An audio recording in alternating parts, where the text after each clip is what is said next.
everyone, Floofy Dragon here. I know it has been a very long time since I've posted a video, but I am happy to be back and bringing you guys another video about how to get cool free stuff in Wizard 101. This time we're talking about houses or castles, whatever you want to call them. There's a ton to talk about and I don't want to keep you all waiting, so let's get right into it. I've broken this video down into sections the same way I did with my free mounts video. The first section is all the castles that are available for gold in the Crown Shop. All of these houses are luxury castles, which means you can put 250 housing items outside and another 250 inside, so there's lots of room for decorating. The Crown Shop houses include the Red Barn Farm, which costs 125,000 gold and provides a 15% gardening bonus, the Jungle Houseboat, which costs 50,000 gold, the Wizard's Watchtower that you can get for 75,000 gold, the Sunken Palace that costs 100,000 gold, the Island Getaway, which costs 100,000 gold, the Dragon's Fjord that also costs 100,000 gold, and the Wisteria Villa, which, you guessed it, costs 100,000 gold. Additionally, there are castles for each of the 7 schools, and they all cost 100,000 gold as well. These include the Firehouse, Ice House, Storm House, Myth House, Life House, Death House, and finally, the Balance House.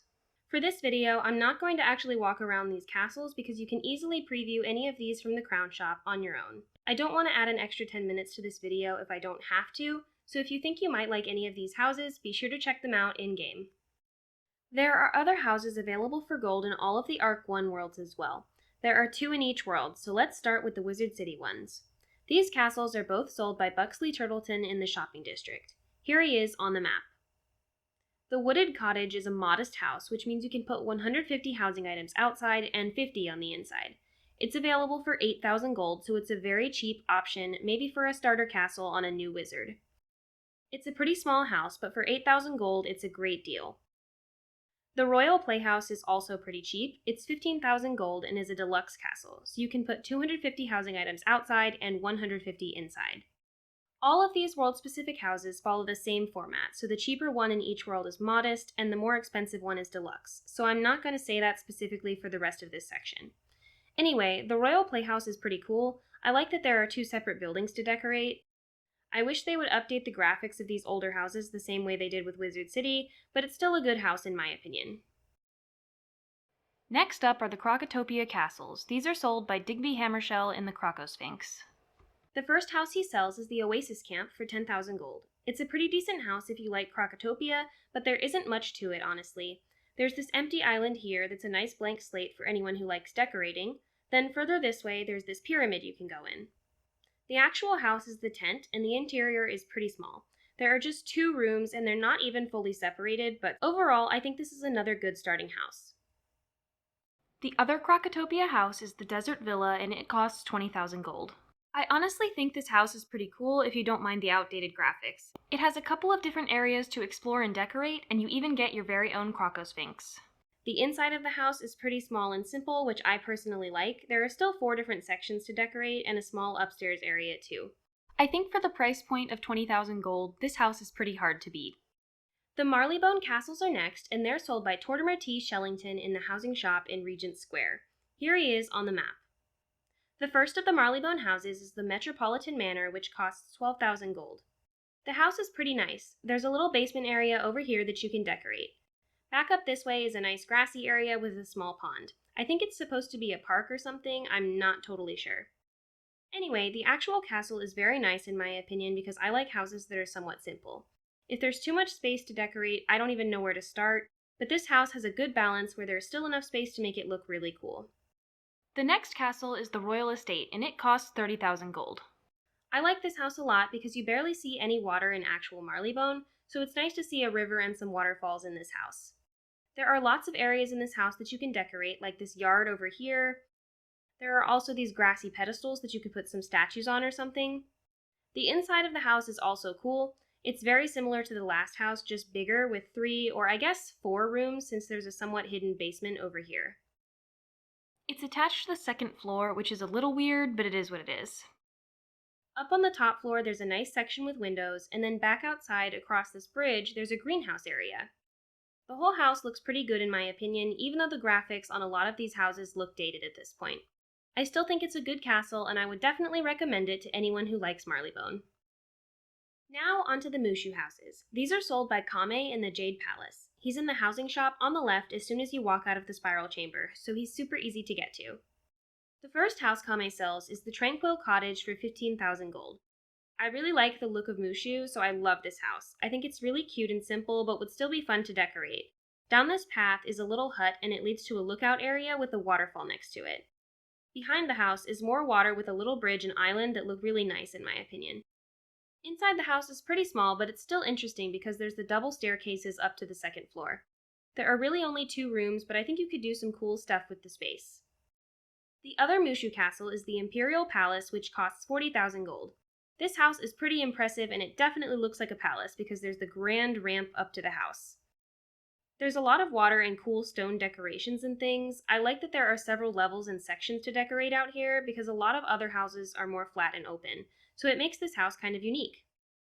There are quite a few rooms inside the castle. There's this main area here with a smaller room, and then there are halls in both directions with more rooms. This side has 2 separate rooms, so they're a little smaller. On the other side, there is one bigger room instead of the space being divided. They're all decent sized, so you have options for how to decorate them. Overall, I think this is a great castle. The last of the world-specific castles are the Dragonspire houses. These are sold by Ivan Ironshell in the Athenaeum. He's located in the housing shop right here on the map. The Great Citadel is the cheaper of the 2 Dragonspire castles, and it costs 20,000 gold.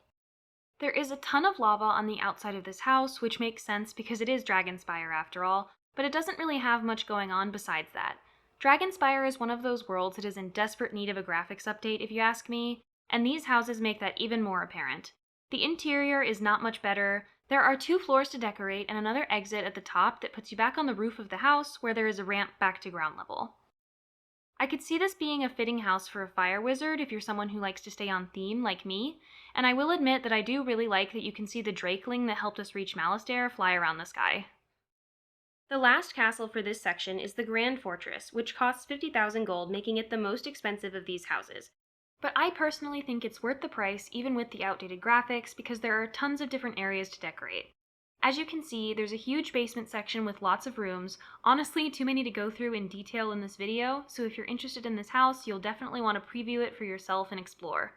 The coolest part to me is the inside where you'll find a giant floating crystal and some stained glass windows up on the second floor. And once again, you can't forget about the drakeling keeping you company outside. The next castles we're going to talk about are the houses that you can buy with gold once you have the necessary badges. All of the castles in this section are modest, which means you can put 150 housing items outside and 50 on the inside. But some of these houses only have an interior, so I think they work like the dorm room where you only get 50. The first one is the Drommel Dwelling, which is sold by Guillermo in Caravan. He'll basically be right in front of you and to the left as soon as you leave the spiral door area. To buy this house, you'll need the Treasure Hunter badge and 100,000 gold. This badge is arguably the easiest to get because all you have to do is sell 100 antiquities to Guillermo. The castle itself is pretty simple. All of these Mirage houses look like this, just with different colors, textures, and banners to give them all a more unique look. I like these houses a lot because it's more space than the basic dorm room, but it's still relatively small so you don't have to go too crazy to decorate it nicely. The next castle is the Hood's Hideout, and it's sold by Robin and Agrabah. Once you take the teleporter there, he'll be right in front of you again. For this house, you need the Agrabah Sheriff badge and 100,000 gold. You get this badge by defeating 100 ferals, thuggies, or fangs. This one is also pretty easy since you fight a lot of these for the main questline in Mirage, so you may already have this badge or be very close to it. I like this house a lot. I'm not sure why exactly. I think I just really like the way the wood and stone textures look with the banner design. It matches really well to me, so this one is probably my favorite. Next up is the House Calixco apartment sold by Advisor Francie Fries in the Ruble Wastes. Starting from the teleporter, you just walk down this hill here into the canyon area and then go to the right, avoiding the enemies. Go into this building and you'll see Advisor Francie Fries toward the back of the room. Here she is on the map. So for this castle, you actually need 2 badges. All of the remaining Mirage houses require 2, so all of these are more difficult to get. But it's still possible to get all of these badges in probably a few hours. The badges you need for this castle are Unconstrictable and Viper's Bane. To get these, you'll need to defeat 100 boas and 100 vipers. Once you have the badges, you'll still need 100,000 gold. Moving on to the House Siamese apartment. This is sold by Prefect Josephat in Yakal Mountain. Starting at the teleporter, take a left and head all the way to the elevator. Take another left and go in the building in the center here. As soon as you go through the door, you'll see Prefect Josephat on the right. Here he is on the map. To buy this castle, you'll need the Sandwiches Scourge and Rebellion Crusher badges. You get these by defeating 100 sandwiches and 100 Bumbai rebels. Then you'll also need 100,000 gold as usual. The House Tabby apartment is up next, and it's sold by Captain Katay in Caterwall Canyons. Take the teleporter and then go straight ahead following the little stream here. You should see Captain Katay in front of this building. The map always says I'm in a different place than I actually am in this area. I'm not sure why it does that, but my cursor shows where she's actually at. You need 2 badges again for this house, and they are the Tabby General and Wormslayer badges. To get these, you'll need to defeat 100 House Persian assailants and 100 sandworm larvae. The apartment costs 100,000 gold just like the others. The last Mirage house is the Serpentine Empire Den, and it's sold by Destroector in Istanbul. If you take the teleporter there, he'll be right in front of you. This is where he is on the map. So for this house, you'll need the Serpentine Avenger and Dune's Veteran badges. You get these by defeating 100 Calixco guards and 100 Jinn. Then you just buy it for 100,000 gold.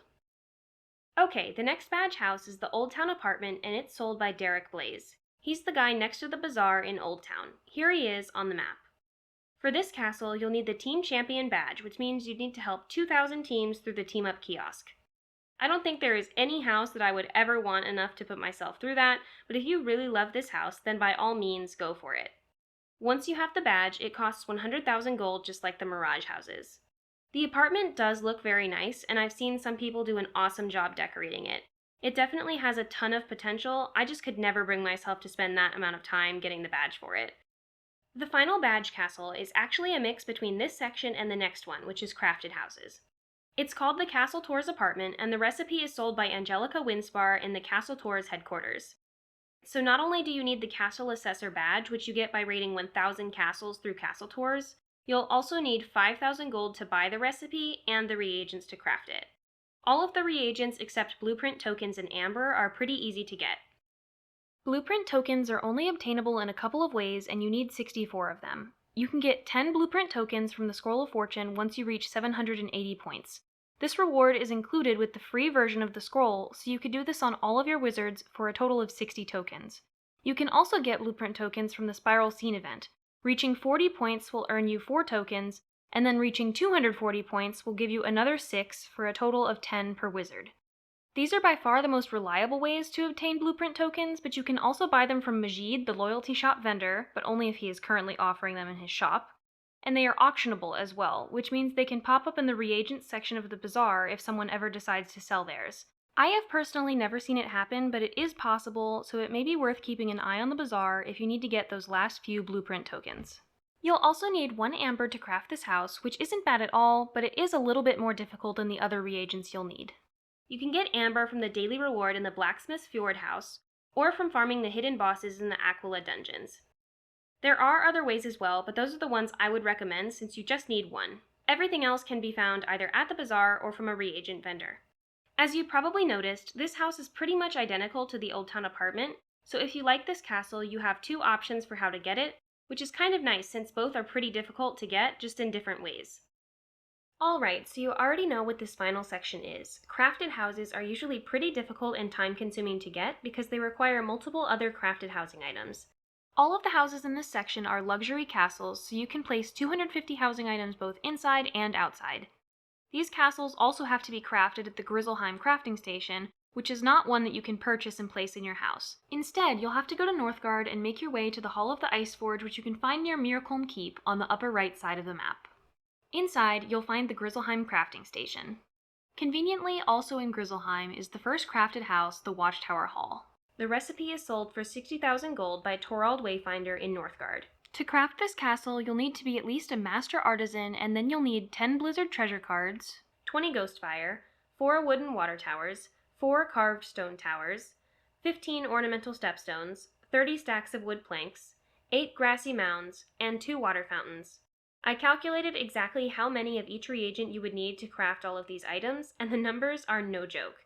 Altogether for the Watchtower Hall items, you'll need 380 mistwood, 268 water lily, 370 ore, 100 frostflower, 544 deep mushroom, 90 nightshade, 144 scrap iron, 544 bronze gear, 300 ectoplasm, 160 parchment, 168 stone block, 80 diamond, and several other purchasable reagents. So as you can see, it takes a lot of resources to craft this house, but once you do, you'll have a really awesome castle. There's tons of space and lots of different areas to decorate, which is great. This house really feels like it should provide the gardening bonus since it's so difficult to craft and just has that vibe to it. There are plenty of spaces for a garden too, so it would just make sense. Anyway, before we move on to the next castle, here is a list of all of the reagents I mentioned earlier for anyone who might want to refer back to it later. Next up is the Celestial Observatory, which is sold by Buxley Turtleton in the Celestia base camp. Once you're at least a master artisan, you can buy the recipe from Buxley for 75,000 gold, and then you'll need 5 unstoppable treasure cards, 5 perfect onyx, 3 pristine vial, 7 crystal street lamps, 2 Celestian shields, 4 Celestian sconces, 8 star chalices, and 3 Celestian tree sprigs. To craft all of these items, you'll end up needing 101 fish fin, 118 pearls, 23 golden pearls, 28 black pearls, 52 sunstone, 24 aether, 80 acorn, 80 fire blossom, 15 sandstone, and 21 diamond. Keep in mind that the items needed to craft all these houses will sometimes show up in the bazaar, so I would definitely recommend checking a couple times a day to see if you can just buy some of them to save yourself the trouble of crafting them.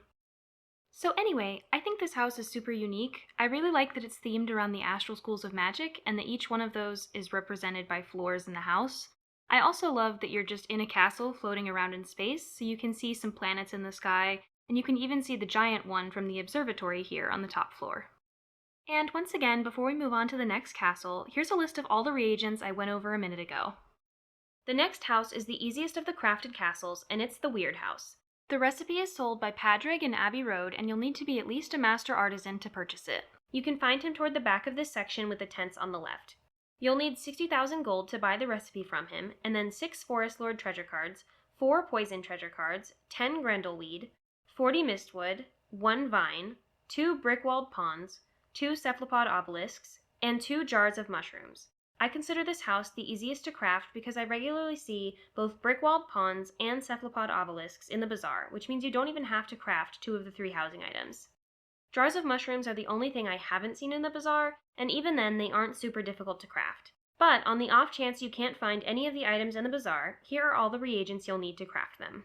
168 deep mushroom, 56 black lotus, 40 ancient scroll, 160 spider silk, 4 sandstone, 6 fish fin, 14 ether, 26 black pearls, 80 stone block, and 20 nightshade. So, as you can see, even if you have to craft everything, it really isn't that bad. The castle is pretty unique. I really like it, but I know it's not for everyone. I love Avalon, so I'm sure that's why I like this house so much. The purple water looks really nice, and I love that the hut is animated. I'm sure some people who are super good at decorating could figure out a way to make these buildings have 2 floors or maybe even more, but even if you aren't a master decorator, this house has lots of potential. And I promise you'll only have to hear me say this one more time after this, but here's a list of all the reagents I talked about a second ago. And finally, the last castle is the Treetop Getaway. The recipe is sold by Kentaris Five Flowers in Salt Meadow Swamp, and you'll need to be at least a transcendent crafter to buy it. The recipe costs 65,000 gold, and you'll need 1 vine, 3 sparse bronze, 40 mistwood, 6 Azteca scaffolding, 8 Azteca archways, 4 Azteca kilns, 10 dino pillars, and 2 amber to craft it. Surprisingly, this castle doesn't require as many reagents as you might expect, considering there are more housing items to craft for it. But it is still a lot, so here's everything you'll need if you can't find any of the items for sale in the bazaar. 180 mistwood, 128 agave leaves, 120 leather scraps, 184 stone block, 160 sandstone, 90 sunstone, 80 blood moss, 16 grendelweed, 80 bone, 20 golden pearls, and 10 fossil. So, as you've probably noticed, this castle is crazy. There are so many winding paths and areas that I couldn't possibly show you all of them without adding like 5 minutes onto this video and getting lost about 8 times. So this is definitely a castle I would recommend exploring on your own, and I'm sure you would get used to the layout if you actually owned this house. Thankfully, the interior isn't anywhere near as confusing as the outside, and it's nice and simple with a few rooms and lots of different doors that will put you at various spots back outside. This is probably my favorite of all the castles we talked about in this video, and one day I will definitely craft it for myself, and I think you all should too. So if you are interested in crafting this castle, here's the list of reagents I went over a minute ago. Okay, so that is all I have for today's video. Thank you all so much for watching. I really hope you enjoyed it and found it helpful. If you did, please consider subscribing and leaving a like on the video. Also, be sure to let me know which of these houses you like the most in the comments down below. Thanks again for watching, and I'll see you all in my next video. Bye!